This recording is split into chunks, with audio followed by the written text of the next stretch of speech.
Nunca pensé que acabaría arrodillada en el suelo del pasillo, con las manos temblando y la boca seca, mientras mi marido golpeaba la puerta del baño preguntando qué estaba pasando y yo no encontraba forma de respirar. Lo único que pude decir fue dame un minuto, con una voz tan rota que ni yo la reconocí. No había sangre, no había un accidente, nadie había muerto, pero algo dentro de mí sí. Y creo que él lo notó en cuanto intenté cerrar la puerta con demasiada prisa. Él preguntaba si me había mareado, si me dolía algo, si necesitaba que llamara a urgencias. Y yo ahí, apoyada en las baldosas frías, pensando que si abría la puerta ya no habría vuelta atrás, porque me vería la cara y sabría que estaba ocultando algo muy serio. No podía ni verme en el espejo porque sentía que llevaba grabada en la frente la palabra culpable. Todo empezó así, con esa sensación ridícula y a la vez devastadora de que mi vida había explotado de golpe, aunque nadie más lo hubiera visto todavía. Él seguía insistiendo. Lucía, ¿qué pasa? Ábreme, por favor. Y cada vez que decía mi nombre me atravesaba algo en el pecho, como si me estuviera llamando desde un lugar donde yo ya no podía volver. Me preguntó si había recibido una mala noticia, si era del trabajo, si era de mi madre. Lo peor es que todo habría sido más fácil si hubiera sido algo así. Pero no, yo estaba allí escondida porque unos minutos antes él había entrado en casa antes de tiempo, sin avisar, y eso me había pillado desprevenida de un modo que yo jamás hubiese imaginado que podría afectarme tanto. No venía cabreado ni sospechando nada, venía normal, con esa calma suya que antes me tranquilizaba y ahora me hacía sentir como una delincuente. Me dijo que le había dado pereza pasar por el supermercado y que había decidido volver directamente porque quería cenar conmigo. Fue esa frase tonta la que me hizo temblar. Quería cenar conmigo.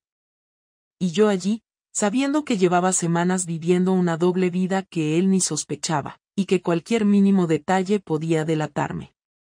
Me encerré en el baño con la primera excusa que encontré, voy un momento, ahora salgo. Pero fue cerrar el pestillo y sentir que las piernas no me sostenían. No sé cuánto tiempo estuve sin moverme, oyendo sus pasos frente a la puerta, notando cómo mis manos sudaban, cómo se me aceleraba el corazón sin llegar a latir del todo, como si quisiera huir del cuerpo. No sabía qué hacer.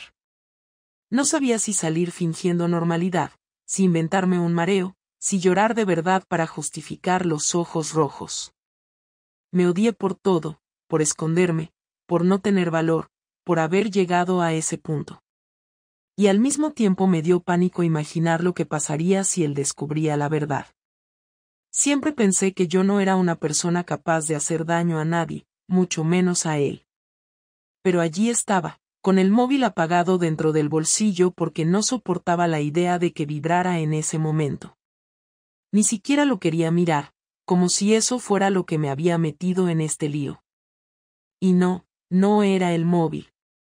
Era yo.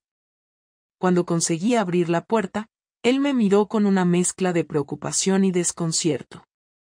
Y en ese instante sentí una punzada tan fuerte de culpa que tuve ganas de vomitar.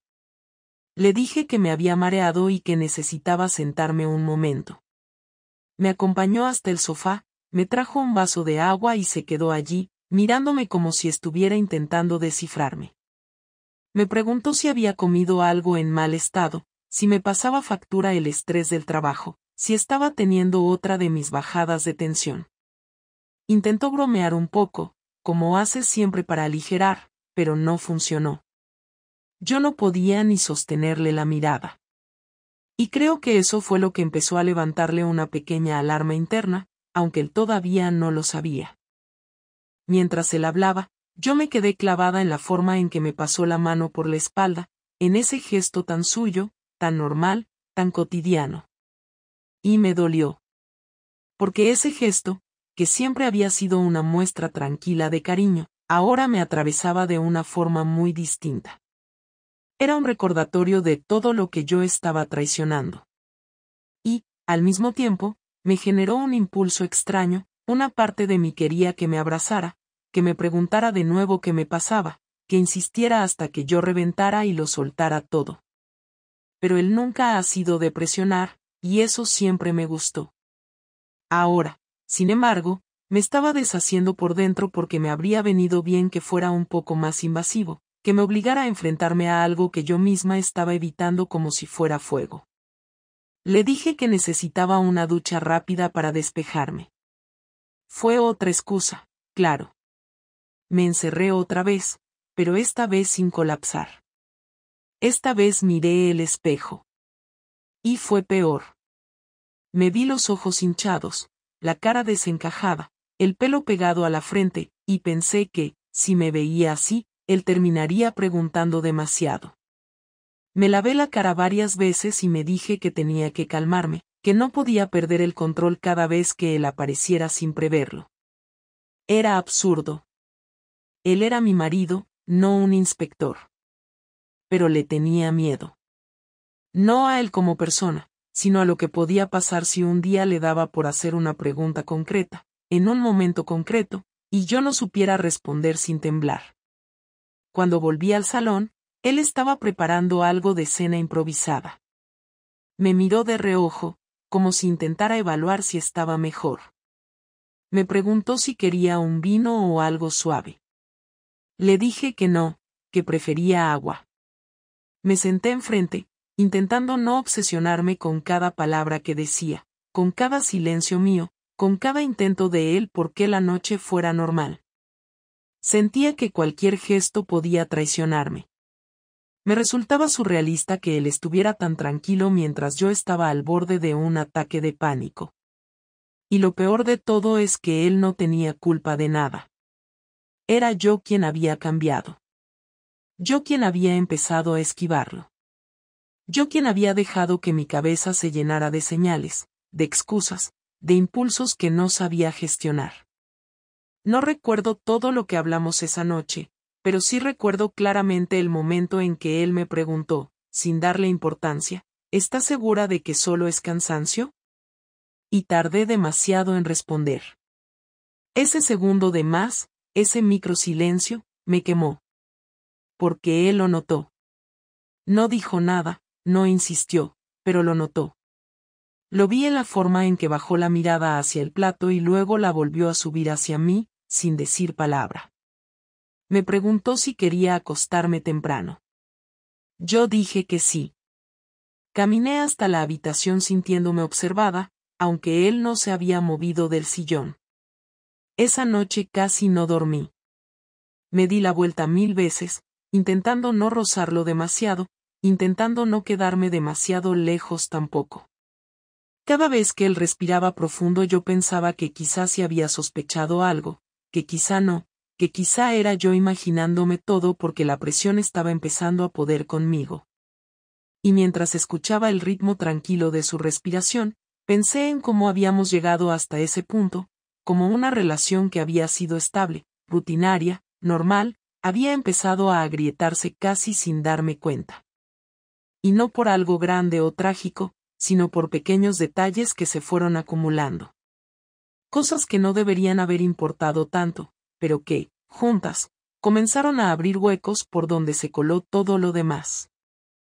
No fue un día concreto en el que empecé a distanciarme, ni un enfado, ni una discusión fuerte. Fue más bien una sensación que fue creciendo con el tiempo. Una especie de desconexión que intenté ignorar porque me daba vergüenza admitirla. Él seguía siendo él, estable, responsable, cariñoso, predecible. Y al principio pensaba que era yo la que estaba pasando por una mala racha. Que era estrés, cansancio, rutina.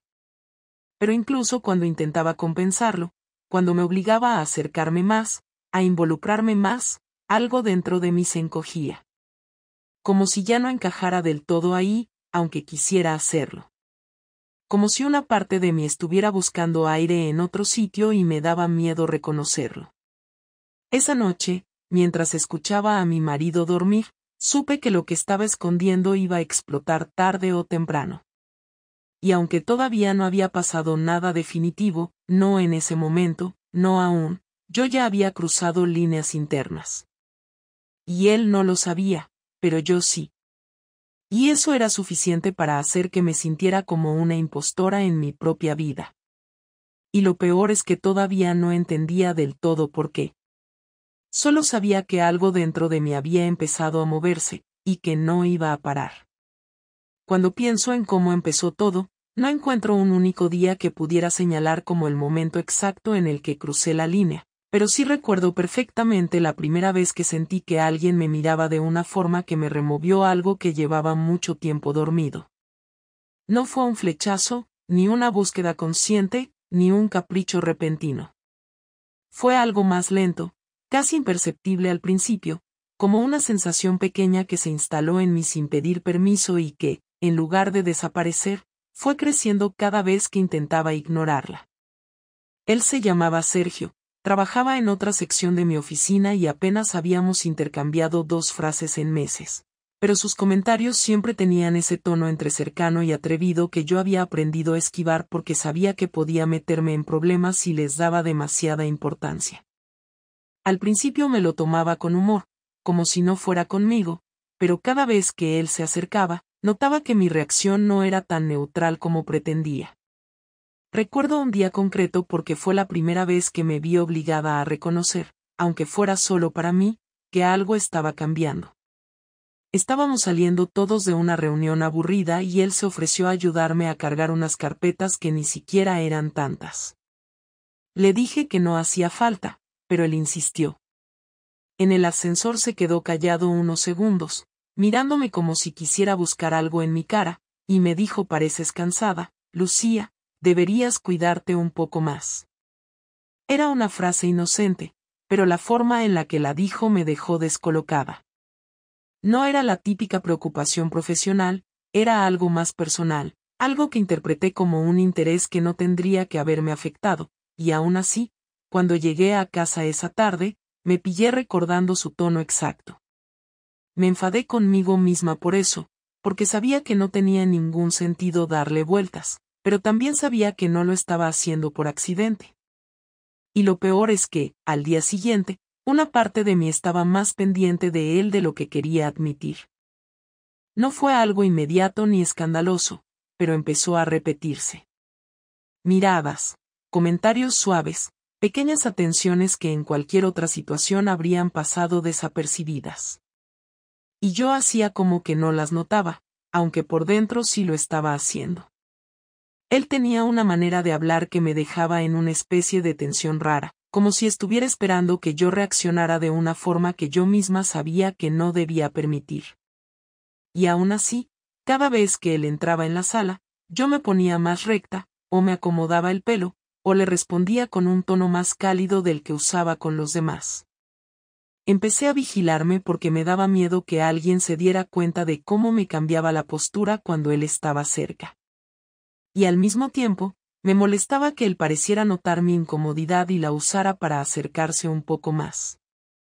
La primera conversación larga que tuvimos fuera del trabajo fue casi un accidente. Él me encontró saliendo tarde un jueves, cuando el edificio estaba casi vacío, y me dijo: ¿te acompaño hasta la salida? No había motivo para decirle que no, así que acepté. Bajamos juntos por las escaleras porque el ascensor ya había sido bloqueado para mantenimiento, y esa bajada se me hizo eterna. Él hablaba de tonterías, que si tenía hambre, que si hacía mucho calor, que si el día había sido pesado. Pero yo no podía concentrarme en nada. Notaba cómo caminaba un poco más lento, como si quisiera prolongar ese trayecto, y me pregunté en qué momento había empezado a anticipar sus gestos. Cuando llegamos a la puerta, él se apoyó un segundo en el marco y me dijo: me gusta cuando estás así, más relajada. Yo ni siquiera sabía que estaba relajada, pero al escucharlo sentí un escalofrío, uno que no tenía nada que ver con miedo, y ahí fue cuando entendí que estaba entrando en un terreno del que no iba a salir ilesa. Los días siguientes fueron una mezcla extraña de lucha interna y una especie de impulso que no sabía controlar. Yo sabía que estaba haciendo algo mal desde mucho antes de que pasara algo físico, porque la infidelidad no empezó cuando él me tocó, sino cuando yo empecé a esperarlo. Empecé a mirar el reloj para calcular si lo vería en el pasillo, empecé a elegir ropa sin pensarlo pero pensando más de lo que debía, Empecé a ponerme nerviosa cuando mi marido me preguntaba cómo me había ido el día. No porque le mentía, sino porque empezaba a ver cosas que no sabía cómo explicarles sin que sonaran sospechosas incluso en mi cabeza. Me encontraba mirando mi móvil más de la cuenta, aunque no tenía mensajes de Sergio, porque aunque nunca me escribió fuera del trabajo, yo esperaba que algún día lo hiciera. Y eso ya era suficiente para sentirme dividida, como si estuviera viviendo dos vidas que se rozaban pero que aún no habían chocado de frente. La primera vez que él me rozó de verdad no parecía un gesto intencionado, pero yo sabía que lo era.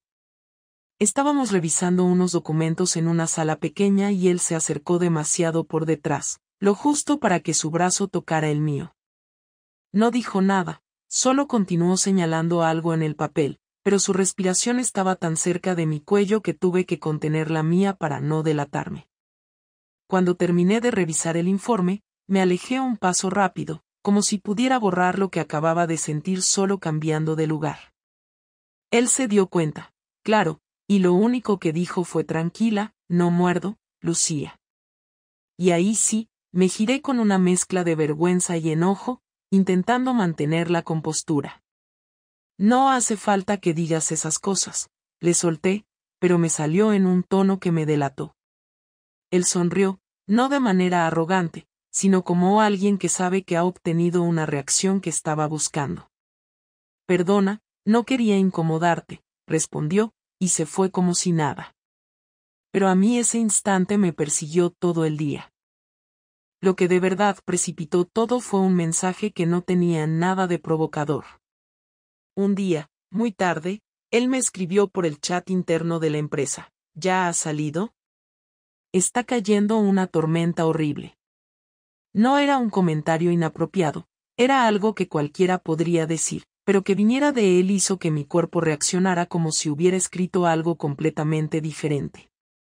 Yo le contesté que sí, que ya estaba en casa, que gracias por avisar. Él puso un menos mal y nada más. Y aún así, yo me quedé mirando la pantalla mucho después de que la conversación terminara, como si esperara que dijera algo más.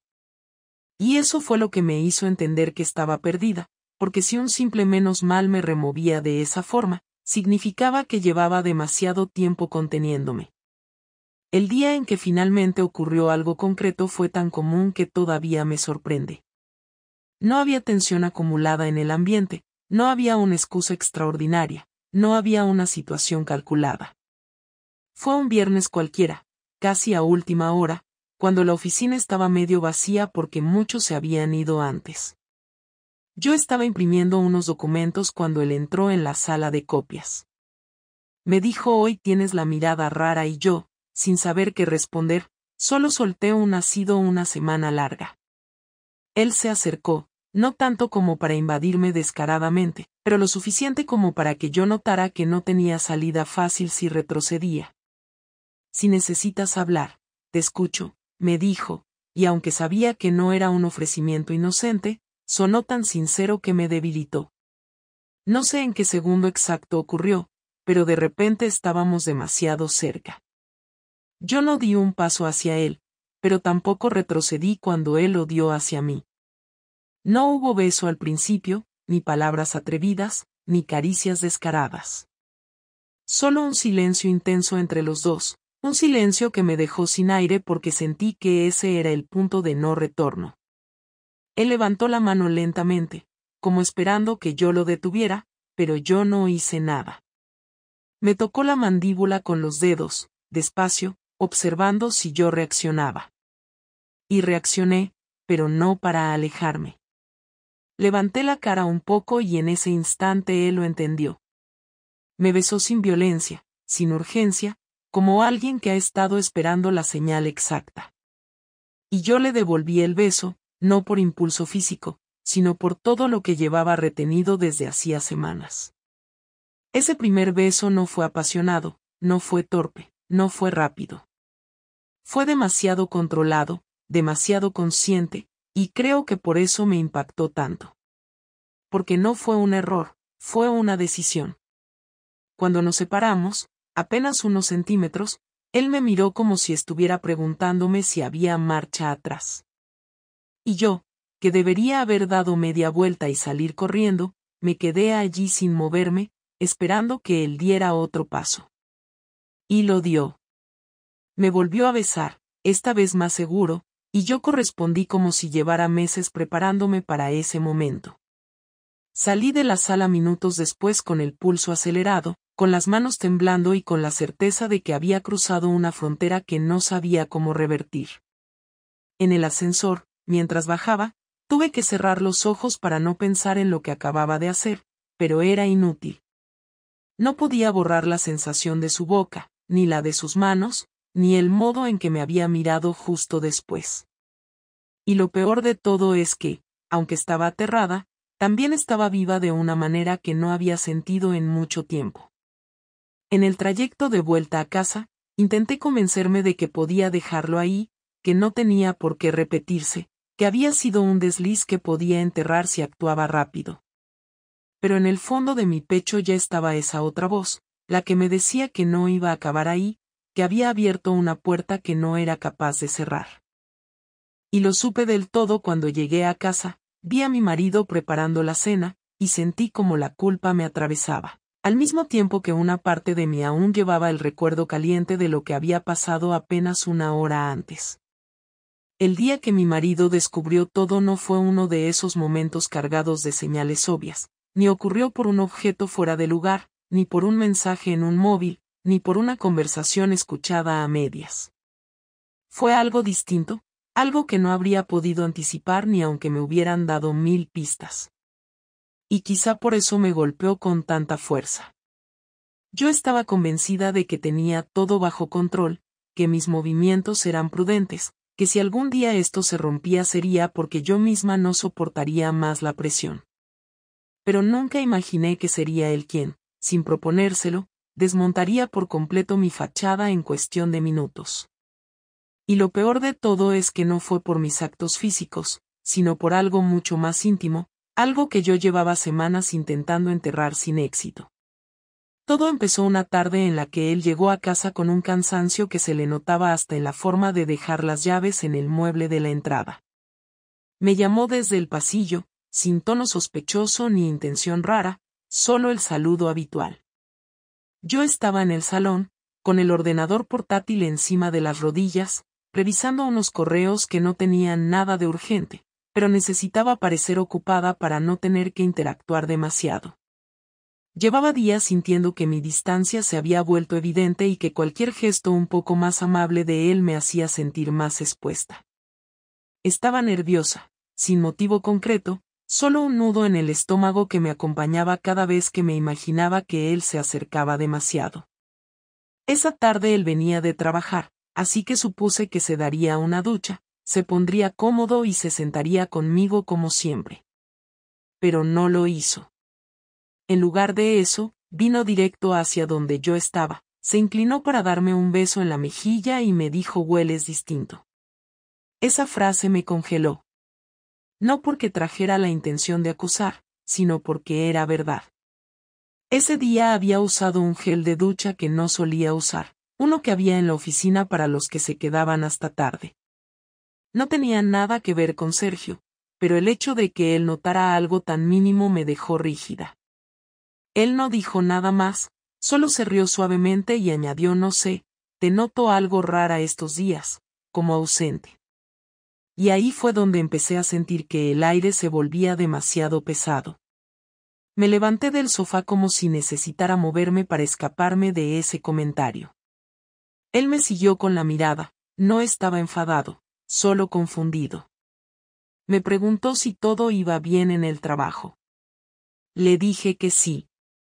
Me preguntó si estaba agobiada. Le dije que no. Me preguntó si quería salir a dar un paseo después de cenar. Le dije que no tenía ganas. En ese momento, creo que su paciencia empezó a estirarse más de lo habitual. Él se fue a la cocina y yo pensé que ya había escapado de esa conversación, pero estaba equivocada. Cuando volvió, traía un sobre en la mano. Uno marrón, de esos que usan para documentos internos. Me dijo: «Esto estaba entre tus cosas en el escritorio de la entrada, No sé si lo dejaste ahí sin querer. Mi corazón se disparó porque reconocí el sobre antes de que pudiera pensar con claridad. No tenía nada comprometedor dentro, solo unas copias impresas de un proyecto, pero yo recordaba perfectamente dónde lo había dejado, en mi bolso. ¿Cómo había acabado en el escritorio? Él parecía no darle importancia, porque asumía que yo lo había sacado sin darme cuenta, pero yo sabía que no, que nunca lo había puesto ahí. Pero lo que de verdad me golpeó fue lo siguiente. Él dejó el sobre en la mesa, se cruzó de brazos y me observó con esa expresión tranquila pero incisiva que solo usa cuando siente que algo no encaja del todo. Lucía, ¿me puedes decir qué está pasando contigo últimamente? Porque no es solo cansancio. Es otra cosa. Yo intenté mantener la calma, pero era como si de repente el cuerpo me hubiera traicionado. Me temblaban las manos, me costaba respirar, y sentía una tensión tan grande que ni siquiera podía sostener su mirada. Él dio un paso hacia mí, despacio, como si tuviera miedo de empujarme demasiado. Y entonces ocurrió algo que lo cambió todo. Me tocó el brazo con la intención de tranquilizarme, y yo reaccioné con un sobresalto exagerado, casi violento, como si hubiera sido quemada. Él retiró la mano de inmediato, sorprendido, y dijo: «Oye, perdón, no pretendía asustarte». Pero yo supe en ese instante que mi reacción había sido la grieta que dejaba ver todo lo que estaba ocultando. Se quedó mirándome como si intentara descifrarme pieza por pieza. «Lucía, te juro que no entiendo nada. No me estás diciendo la verdad». Y ahí empezó mi derrumbe. Porque no había forma de justificar un sobresalto tan intenso ante un simple gesto suyo. Intenté inventar una excusa sobre haber dormido mal, sobre estar nerviosa por una entrega en el trabajo, sobre cualquier cosa que pudiera sonar creíble. Pero él no tragó. Me interrumpió. «No. No es eso. Te conozco. Hay algo más. Y necesito que me lo digas». Su tono no era agresivo, pero sí firme, y eso me puso en un estado de pánico absoluto. Me encerré en el baño sin pensarlo. Él quedó afuera golpeando suave al principio, luego un poco más fuerte. «Lucía, no puedes huir cada vez que intento hablar contigo. Solo quiero entender qué te está pasando». Yo me apoyé en el lavabo con las manos temblorosas, mirándome en el espejo como si pudiera encontrar ahí una respuesta que no existía. Él seguía insistiendo. «Dime qué te pasa. Dímelo, por favor». Y yo, sin saber qué hacer, sin forma de mantener la mentira por más tiempo, terminé diciendo la frase que abrió la puerta a todo lo que vino después. «No puedo decírtelo». El silencio que siguió a esa frase fue peor que cualquier grito. Él dejó de tocar la puerta. Se apoyó al otro lado, lo supe por el sonido sordo del cuerpo contra la madera. Y entonces habló con un tono muy distinto. Suave, cansado, como si hubiera entendido por fin algo que llevaba tiempo temiendo. «¿Es por mí?». Esa pregunta me desmoronó aún más, porque él no tenía culpa de nada. Oh sí, pero no en el sentido de una traición, sino en esa forma en la que dos personas pueden desajustarse sin darse cuenta. Yo abrí la puerta con los ojos rojos y él estaba ahí, quieto, mirándome con una mezcla de dolor y frustración. No era furia lo que veía en él, era algo peor: decepción, confusión, miedo. Me preguntó de nuevo, esta vez en voz baja, como si la respuesta le fuera a derrumbar o a liberar de una vez. «¿Esto tiene que ver con otra persona?». Yo no contesté. No pude. No tenía valor para mentir, pero tampoco para decir la verdad. Y ese silencio fue la confirmación más cruel que podía haberle dado.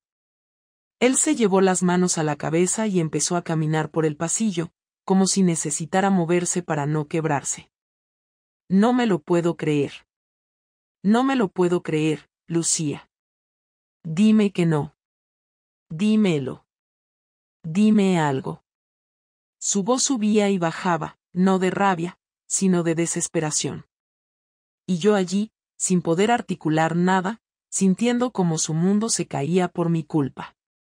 Volvió hacia mí de golpe. ¿Desde cuándo? ¿Quién es?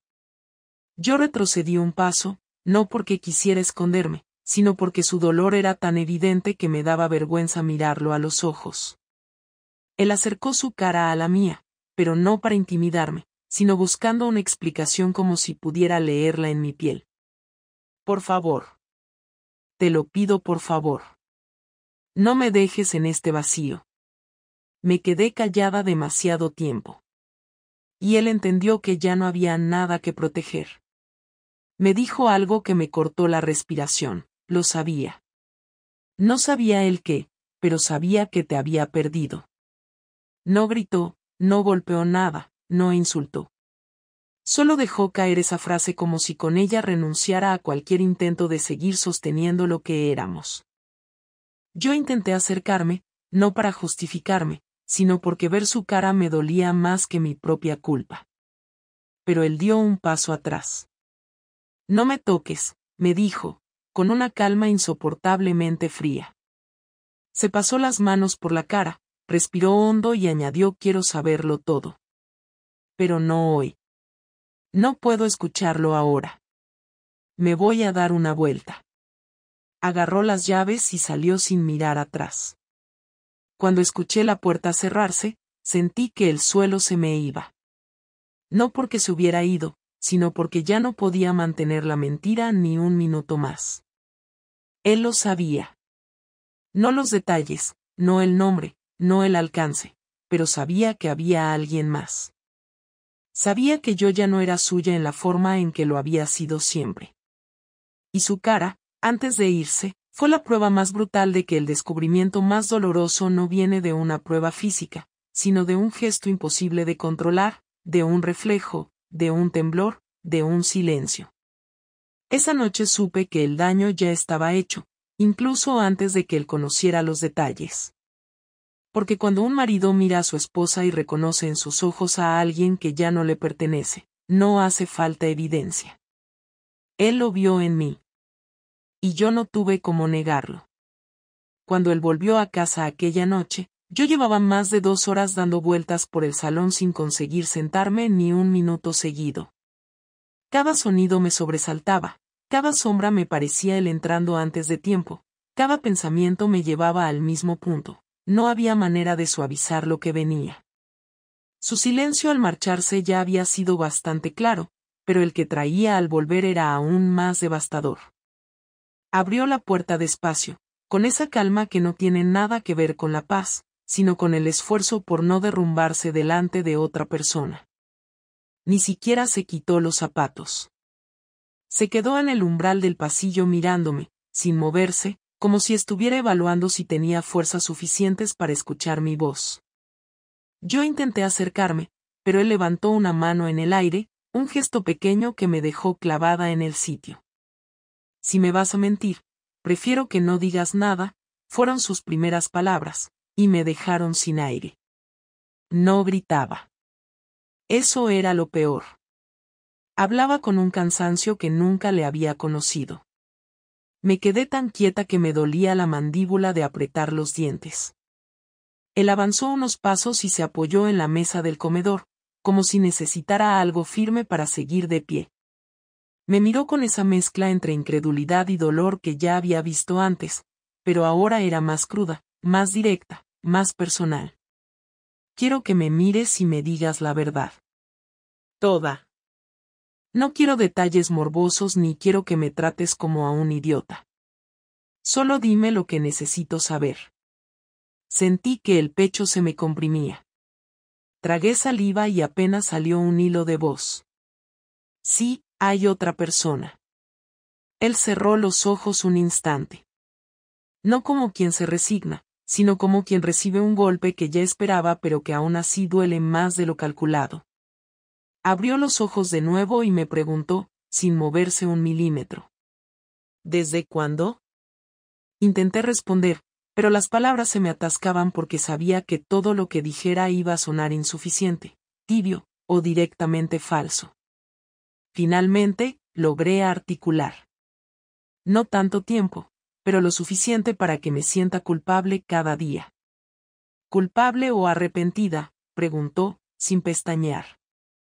Una diferencia mínima en apariencia, pero brutal en su significado. Me quedé en silencio, porque no sabía cómo responder sin hundirlo más, y él lo notó enseguida. Entiendo, dijo, con un tono seco que me heló por dentro. ¿Lo quieres a él? Eso no es tan simple. Sí lo es. Claro que lo es. Si no me quieres decir la verdad, dilo. Si no lo sabes, dilo. Pero no uses frases vacías. Es que no lo quiero. No es eso. ¿Y entonces qué es? Porque no me arriesgo a perder a mi mujer por un error tonto. Esto no es casual. ¿No pasa porque sí? ¿Qué te dio él que yo no te daba? Esa pregunta me cayó como un ladrillo.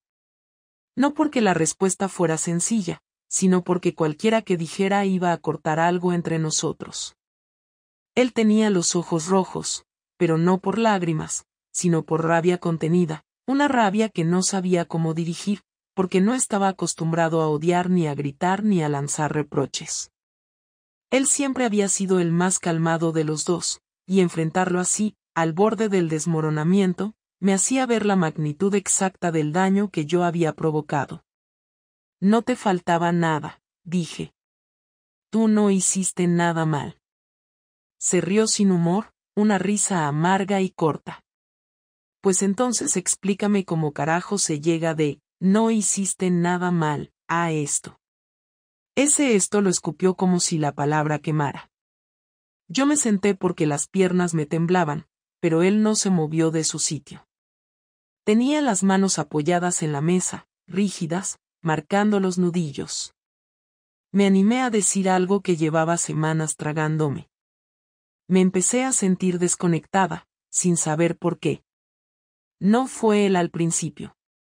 Era yo. Yo estaba cambiando y no quería aceptarlo. Me sentía ahogada en mi propia rutina, como si estuviera perdiendo algo de mí sin darme cuenta. Y él apareció en un momento en el que yo estaba vulnerable, confundida, buscando algo que ni siquiera sabía definir. Él me miró como si mis palabras fueran una confesión completamente ajena, como si no reconociera a la mujer con la que llevaba años viviendo. ¿Y no podías decírmelo antes de acostarte con él? No me acosté con él al principio. Pero después sí. No lo dijo como una pregunta, sino como un diagnóstico que ya no necesitaba confirmación. Aún así, yo asentí. No podía negarlo. Se pasó una mano por la cara y respiró hondo, intentando mantener la compostura. Yo confiaba en ti. Nunca te revisé nada, nunca dudé de tus salidas, nunca pensé que pudiera estar pasando algo así en nuestra casa. ¿Tienes idea de lo que es mirar hacia atrás y darte cuenta de que estabas abrazando a alguien que ya estaba en otra parte? Lo sé, susurré. Y sé que no tengo derecho a pedirte nada, pero quiero explicarte lo que pasó.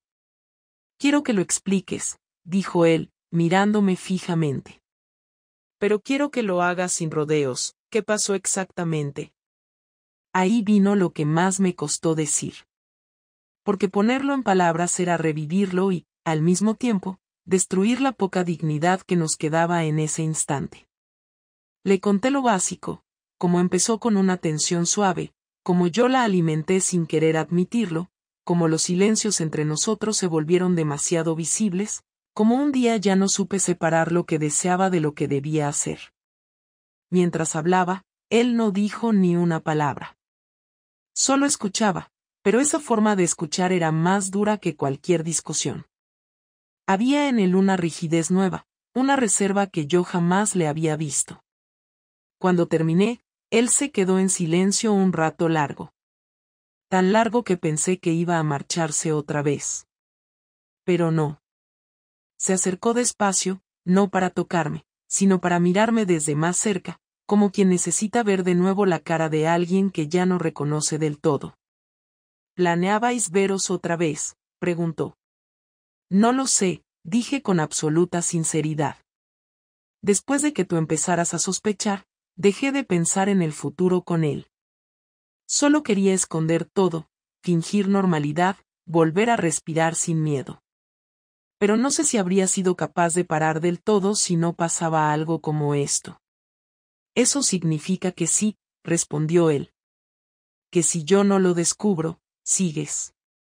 Quizá, sí. Ese sí lo destruyó más que todo lo anterior. Lo vi en su expresión, en cómo se desplomó un poco por dentro, aunque por fuera siguiera erguido. Se llevó las manos a las sienes, apretándolas como si quisiera ordenar el caos en su cabeza. Lucía, yo no sé si voy a poder perdonarte. Te lo digo ya.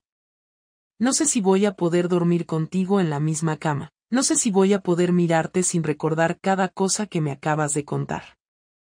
Y no me vengas con que fue un error, porque no lo fue. Fue una decisión repetida. Y cada vez que lo hiciste elegiste no pensar en mí. Lo sé. Y tienes razón. Pero necesito una cosa más. Su voz cambió en ese momento, bajó, pero no por suavidad, sino por la gravedad de lo que estaba a punto de pedir. Necesito saber si ya has roto con él. Sí, respondí sin dudarlo. Desde que tú lo sospechaste, no he vuelto a hablarle. No quiero volver a verlo. ¿Porque me quieres o porque tienes miedo? Me quedé callada. Porque las dos cosas eran verdad. Él esperó unos segundos más. Luego añadió. No voy a decidir nada hoy. No me pidas comprensión, ni calma, ni caricias, ni una conversación madura. Hoy no. Hoy necesito que entiendas que has roto algo que para mí era intocable. Y tú verás cómo lo arreglas, si es que puede arreglarse.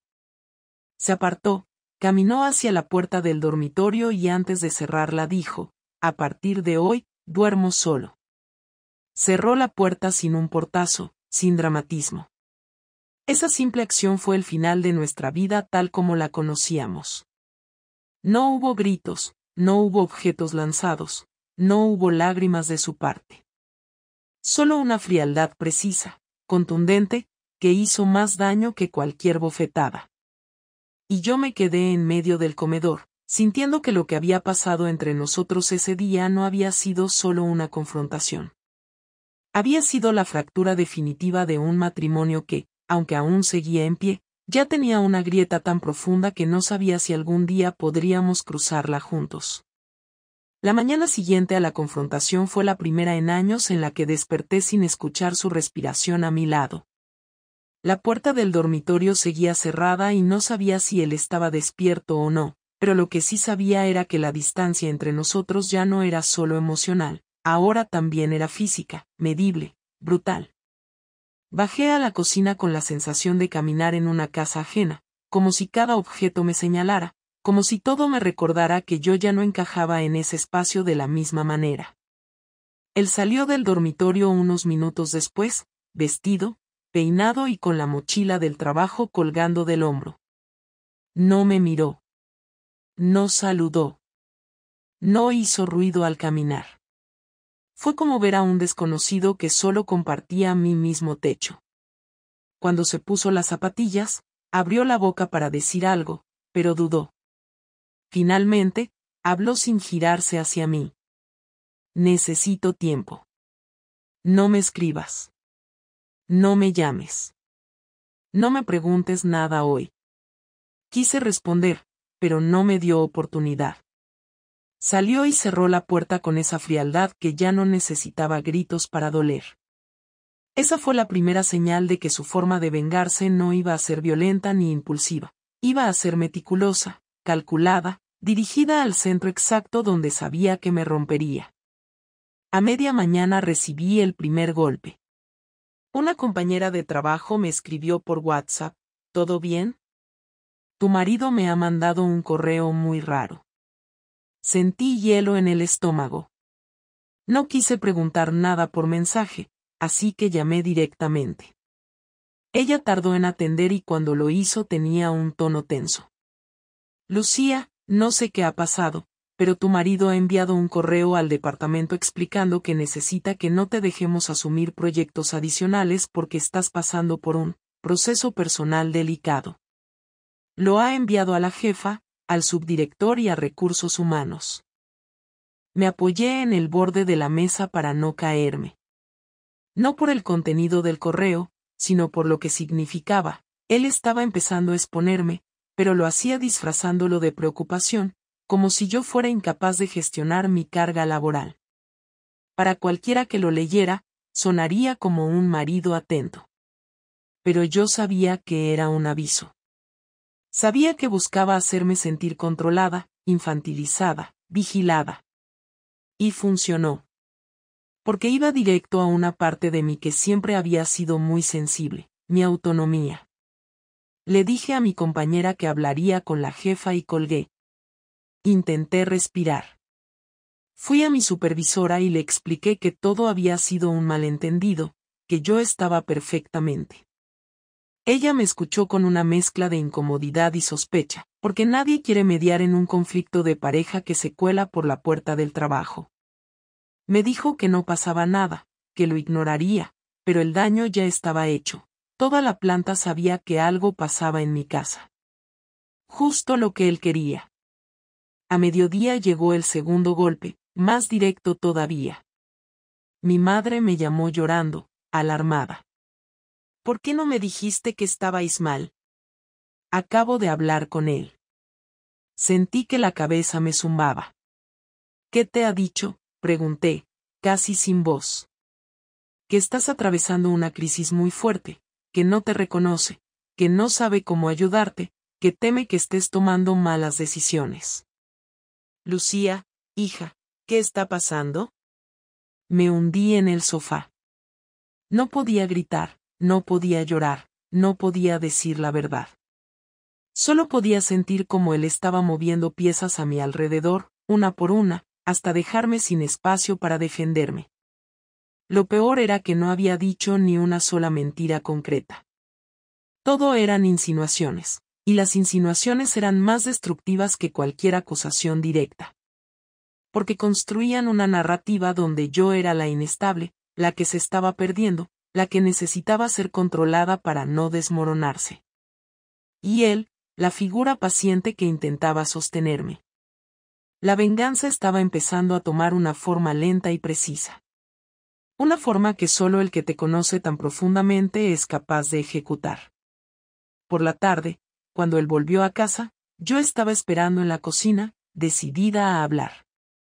Pero él no me dio esa oportunidad. Tenemos reglas nuevas, anunció apenas entró. Me quedé quieta. Primero, vamos a dividir la casa.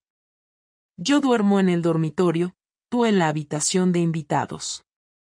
Segundo, vamos a hablar solo lo imprescindible mientras decidimos qué hacer con el matrimonio. Tercero, quiero tu contraseña del móvil. Me quedé helada. Jamás me había pedido algo así. Nunca había sido controlador, nunca había tenido esa actitud. Y por eso dolió tanto. Porque sabía exactamente qué estaba haciendo, quería ponerme en la posición de culpable absoluta, hasta en lo cotidiano. Eso no puedo dártelo, dije, con un hilo de dignidad que apenas se sostenía. Perfecto, respondió él, muy tranquilo. Entonces yo tampoco tengo por qué guardar silencio sobre lo que has hecho. Levanté la mirada, aterrada. Él lo notó y siguió. No he dicho nada. Pero podría. Podría contarlo en la familia, en tu trabajo, donde haga falta. Podría mandar un correo anónimo desde tu propio ordenador. Podría hacer que él reciba un mensaje tuyo diciendo exactamente lo que quiero que diga. ¿Sabes por qué? Porque no tengo tu contraseña, pero tengo tu portátil, tu historial, tus copias de seguridad. Y tú no estás en posición de ponerte digna. Me desplomé en la silla. Él se apoyó en el marco de la puerta y, por primera vez, vi un destello de frialdad real en sus ojos. No rabia. Poder. No quiero arruinarte la vida, Lucía. Pero tampoco voy a permitir que salgas de esta como si hubieras sido una víctima de tus emociones. Así que, si decides guardarte tus secretos, adelante. Solo recuerda que tengo los míos. Era una amenaza disfrazada de calma. Dejó claro que no pensaba exponerme públicamente, pero sí estaba dispuesto a hacerme vivir con ese miedo cada día. Y yo lo entendí perfectamente. Quiero tu contraseña, repitió. Yo estaba tan hundida que solo alcancé a decir. No tengo nada ahí. No te estoy preguntando si tienes algo. Te estoy diciendo que necesito evidencia de que no lo tienes. Y tú necesitas demostrarme que quieres arreglar esto. Así que, o me la das, o dejamos de jugar a la convivencia. Me ardían los ojos, pero no lloré. Él esperaba que llorara. Y no quise darle ese triunfo.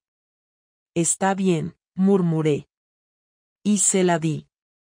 Sentí que estaba entregando más que un código. Él asintió sin satisfacción ni alivio, solo como quien recibe algo que le corresponde por derecho. Abrió mi móvil delante de mí, lo revisó en silencio durante varios minutos, navegó por conversaciones vacías, revisó fotos, notas, aplicaciones. Yo estaba clavada en la silla, sintiéndome observada, diseccionada, expuesta. Finalmente cerró el móvil y lo dejó sobre la mesa. Bien, dijo. Por ahora no necesito nada más. Por ahora. Lo dijo con ese tono que deja claro que vendrán más pruebas, más exigencias, más maniobras invisibles para doblegarme. Y no supe si sentirme humillada, asustada o simplemente culpable. Probablemente las tres cosas al mismo tiempo. Esa misma noche llegó el golpe final del día. Estaba en la habitación de invitados, intentando dormir sin éxito, cuando escuché su voz desde el pasillo. Mañana voy a ir a hablar con un abogado. Me senté de golpe. No quiero divorciarme sin que tú puedas hablarlo conmigo antes, continuó. Pero tampoco voy a quedarme quieto mientras tú decides si esto te conviene o no. Que quede claro, no estoy tomando una decisión hoy. Estoy informándome. No te debo ninguna sorpresa. Salió sin esperar mi respuesta. Y ahí entendí algo que me atravesó más que todo lo demás. Su venganza no consistía en destruirme, sino en dejarme en un estado de incertidumbre permanente. Cada día yo tendría que preguntarme qué sabía, qué pensaba hacer, qué había movido, a quién había llamado, qué versión estaba construyendo afuera. No necesitaba gritarme, ni insultarme, ni irse de casa. Su manera de vengarse era mucho más fina, devolverme, de forma medida y constante, el mismo miedo que yo le había hecho sentir sin querer. El miedo a no saber. El miedo a no poder controlar nada. El miedo a estar siempre un paso detrás. Aquella noche, tumbada sola en la cama de invitados, entendí que su venganza no vendría en un estallido, sino en una serie de golpes silenciosos que me obligarían a enfrentar cada una de mis decisiones sin escapatorias. Y, aunque me duela admitirlo, una parte de mí sabía que me lo merecía. El día que él pidió que habláramos por última vez no empezó como un día especial. No hubo señales, ni silencios distintos a los que ya formaban parte de nuestra rutina rota. Desayunó sin mirarme, revisó el móvil con esa concentración distante que había adoptado desde la confrontación, y se marchó al trabajo con un vuelvo esta tarde que no tenía ningún sentimiento detrás. Yo pasé la mañana intentando concentrarme en mis tareas, pero no lograba sostener ni 5 minutos de atención seguida.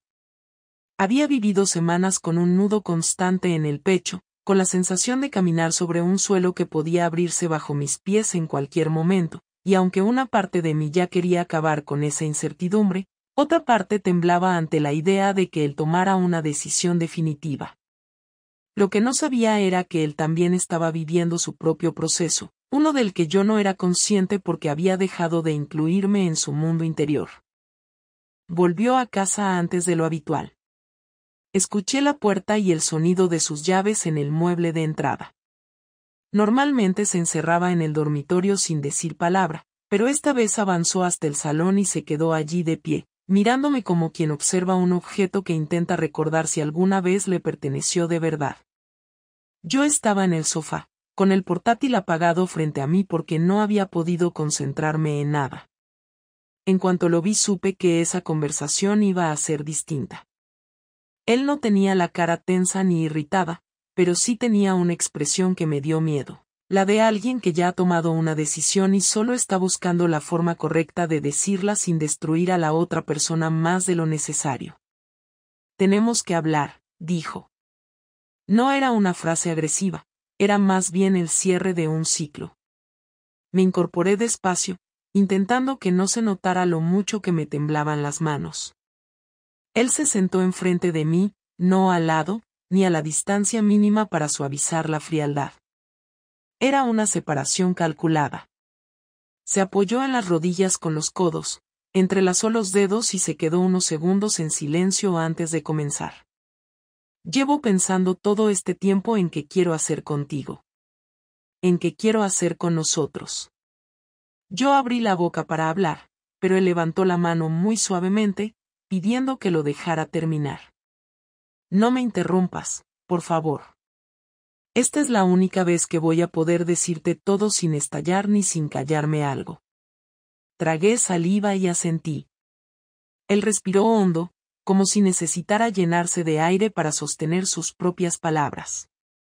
He pasado semanas enfadado, confundido, con esa sensación de que cuanto más pensaba en lo que hiciste, más quería hacerte daño emocional para que sintieras lo mismo que yo.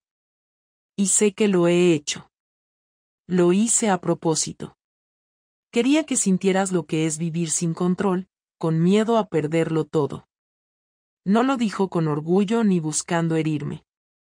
Lo dijo con honestidad cruda, como quien confiesa algo que ya no puede sostener. Pero me di cuenta de que esa no es la forma en la que quiero seguir viviendo. Yo apretaba las uñas contra las palmas para no llorar. No quería interrumpirlo. No quería que esa conversación se desviara. Él siguió: tu traición me destruyó, Lucía. No voy a suavizarlo. Me partió en dos. Me quitó seguridad, autoestima, estabilidad, y me dejó con la sensación de que nada de lo que construimos era real. Me dolió en lugares que ni sabía que existían. Su voz tembló un poco, pero no se rompió. Pero también he estado pensando en lo que significabas para mí antes de todo esto. En cómo vivíamos. En lo que compartimos durante años. Y no quiero tomar una decisión solo desde el dolor. Levantó la mirada y por primera vez en semanas no la apartó de mí.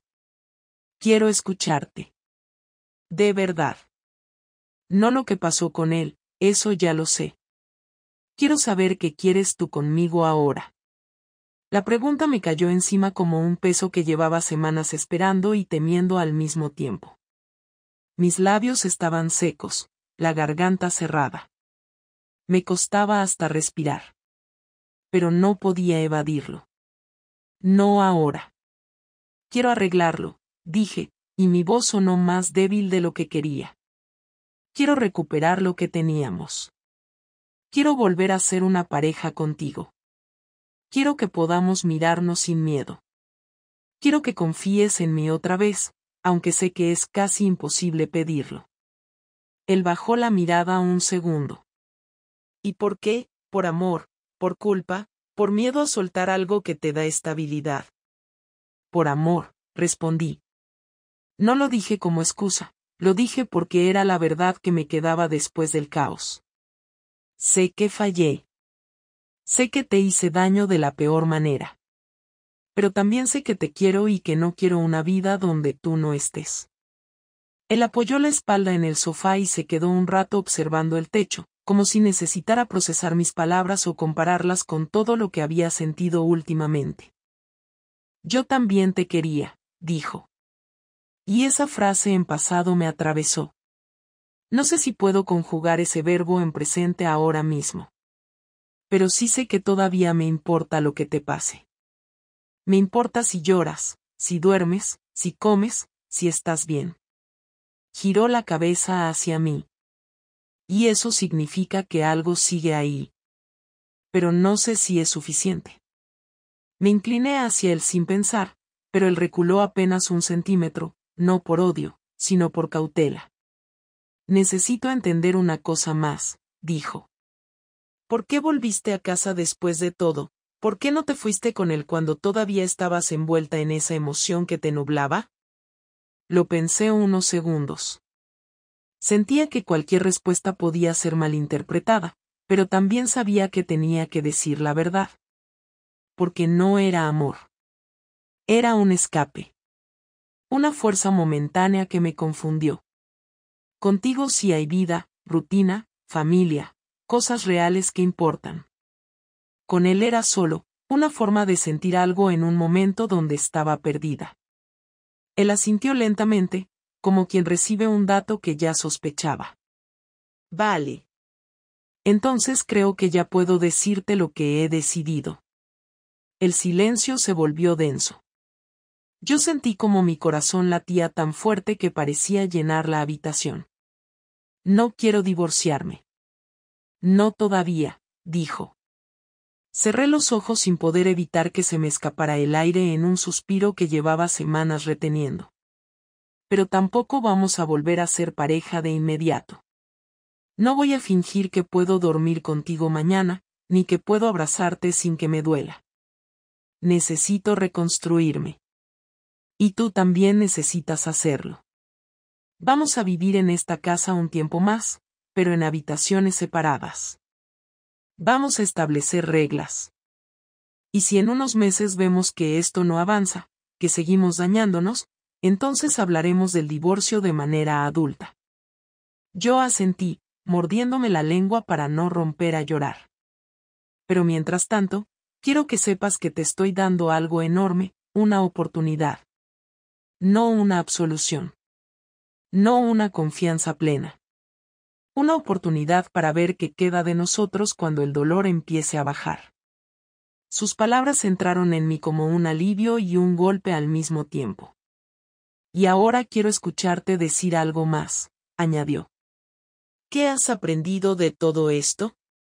La pregunta no venía con intención de humillarme. Era un cierre necesario. Respiré hondo. Aprendí que puedo destruir lo que más quiero sin darme cuenta. Que puedo perderme a mí misma mientras sigo intentando parecer la misma por fuera. Que no se puede buscar en otro lo que una debería hablar con su pareja. Que las emociones no justifican traicionar a alguien que confiaba en mí. Y que la culpa no sirve de nada si no cambia mis actos. Él me escuchó sin interrumpir. Cuando terminé, se echó hacia atrás y exhaló despacio. Bien. Es un comienzo. Se levantó. No me tocó. No me miró con ternura. Solo se puso de pie como quien da por concluida una reunión importante. Esta será nuestra última conversación sobre lo que pasó. A partir de ahora, solo hablaremos de cómo avanzar. No voy a vivir recordando cada minuto. No voy a ser un policía emocional. Pero tampoco voy a olvidarlo. Tú tendrás que demostrar con actos, no con palabras, que quieres reconstruirlo. Asentí. Él caminó hacia la puerta, pero antes de salir del salón dijo algo que me dejó clavada en el sitio. Y recuerda, Lucía, no soy tu juez. Pero tampoco voy a ser tu salvavidas. Si quieres que salgamos de esta, tendremos que remar los dos. Yo me quedé en el sofá un largo rato, procesando cada palabra. No era perdón. No era condena. Era un acuerdo frágil, extraño, lleno de límites, pero real. Y aunque una parte de mí quería correr hacia él, abrazarlo y prometerle que haría todo para reconstruir lo nuestro, entendí que ese impulso era parte del problema. Yo siempre había esperado que las emociones resolvieran lo que requería responsabilidad constante. Por primera vez desde que todo empezó, sentí algo parecido a la aceptación. No de lo que había hecho, sino de lo que tenía que enfrentar. Era doloroso, incómodo, humillante incluso, pero también era la única manera de entender quién era yo después de la tormenta que había provocado. Y mientras lo escuchaba moverse en el pasillo, lejos pero todavía en la misma casa, supe que ese final abierto no era una derrota. Era el primer paso verdadero hacia algo que no sabía si sobreviviría, pero al menos, por fin, tenía la oportunidad honesta de intentarlo.